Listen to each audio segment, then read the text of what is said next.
এ যুগে মানুষ আল্লাহ পাকের হালালকে খুব কমই পরোয়া করে। আল্লাহর হালালকে মানুষ হারাম করে নিচ্ছে, আর আল্লাহর হারামকে মানুষ হালাল করে নিচ্ছে। আল্লাহ পাকের বিশাল একটা হারাম হচ্ছে সুদ বা রিবা, আর এখন আমাদের উপর রিবা হয়ে গেছে ওয়াজিব। নাউজুবিল্লাহ।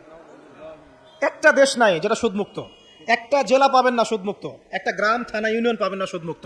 নবীজি এই যুগের কথাই হয়তোবা বলেছেন, যে যুগে মানুষ সুদ থেকে বেঁচে থাকতে চাইলেও সুদের ছিটা ফোঁটা গিয়ে তার গায়ে লাগবে।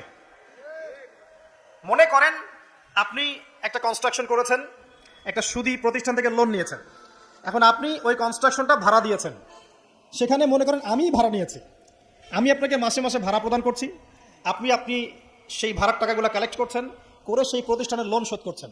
প্রত্যক্ষভাবে না হলেও আমি কিন্তু পরোক্ষভাবে সুদে হেল্প করছি। আমি বুঝাতে পারছি না মনে হয়। এর বাইরে 1% মানুষ এখন পৃথিবীতে নাই যে ব্যক্তি রিবা থেকে বাইরে, ইচ্ছাকৃত হোক অনিচ্ছাকৃত হোক।